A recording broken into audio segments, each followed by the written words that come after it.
All right, welcome back to the show here. Oil to 147 we went. If it wasn't for Fannie and Freddie, this would be the conversation we would have led with and be having all hour long. So let's cut to it. Matt Simmons, one of the energy investment bankers, one of the preeminent energy investment bankers, and for that matter, strategist on energy in the world today. Joe Terranova, chief alternative strategist at Phoenix Investment Partners, joins us, also a member of the Fast Money crew. Joe, with the shorter-term view, and Matt, of course, the longer-term view. I will begin with you, Mr. Simmons.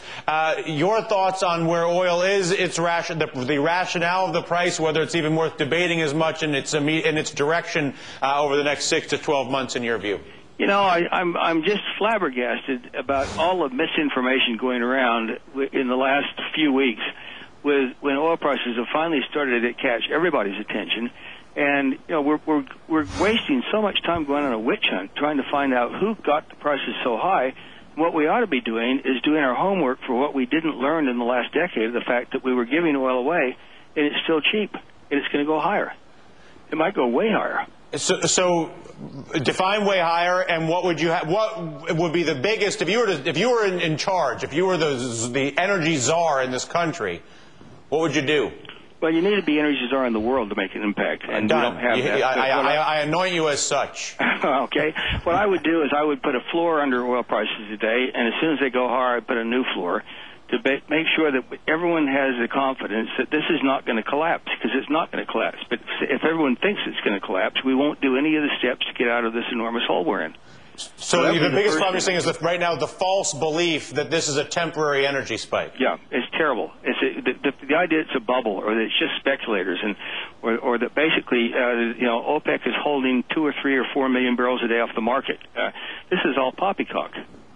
Joe, you have been short-term very good with oil. First of all, do you agree with Mr. Simmons that we need to come to terms with the fact that this is the new long-term price for oil, if not something higher than this? Well, the question that I have is how much of a gridlock premium does he believe is in the market? What does that question mean? What I mean by that is the lack of a decision. Drill, not drill. Release from the SPR, SPR, no. What do we do, speculators or not? It seems like we have no course of action here governmentally, and I would just ask Mr. Simmons, does he view that there is that premium in the marketplace on price? No, I think actually, ironically, there's probably the prices are lower than they would be because there are an awful lot of people that believe oil prices are coming down, and therefore they're shorting the oil contract. So you think that the speculation about a decline in oil prices is well in excess of anything that Joe just talked about? Why are you making that face, Joe? I think earlier this week we saw that the marketplace was clearly short, and that was the reason we went up over the last couple of days, no doubt about it. Take Nigeria, Iran, that's been in the market. It was a market that was short and got turned the wrong way. So I agree with that, but I'll let him go further. Yeah, all right, so carry on, Matt. Well, I think that it would be wonderful if 15 years ago or 20 years ago, when I was strongly advocating as loudly as I could that we should open up all of the outer continental shelf in North America and go on the most intensive seismic shoot paid for by the government, when seismic rates were almost free, and then go on a very intensive exploration program to test the structures and see what might be there, so we could at least have an inventory. We didn't do that. Now we basically are out of drilling rigs. And so we could open up all this stuff, and it wouldn't make a whit of difference for another decade or two. So it's one of these should have done, could have done, might have done, but we didn't.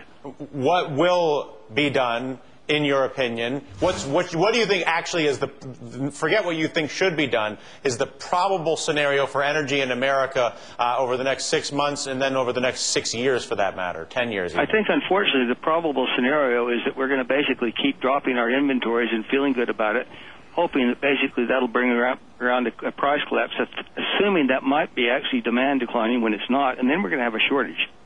And if we have a shortage, we'll have a run on the bank so fast your eyes will spin. This is basically where everyone tops up their tank. And we haven't run out of oil, but we could literally run out of usable diesel and gasoline, and then we would have the great American disaster, because within a week we'd run out of food. We thought that we were getting a hard time on our Fannie and Freddie conversation, Matt. I'm suddenly wishing that we were discussing Fannie and Freddie.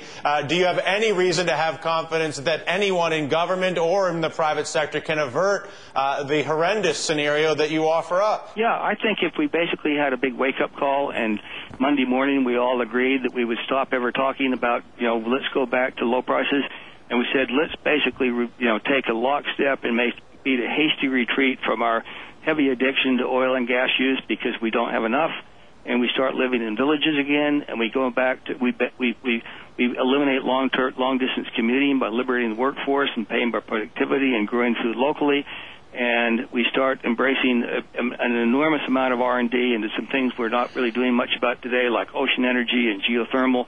Then we could actually, within 5 to 7 years, get ourselves out of a very deep hole, but we got to do it real quick. This is our wake-up call, as it were. Yeah, but you know what? Unfortunately, we're not having a wake-up call. We're having a witch hunt for who got us here. Yeah, Joe, you get the last word. Well, just from a trading standpoint, and that's where I want to go with this. Yeah. Commodities are cyclical. Look what's going on in natural gas right now. June highs always equal July lows. Keep that in mind. Look at what happened on this week in oil. You had the roll. The market got caught short, turned around, moved higher. It now points towards expiration.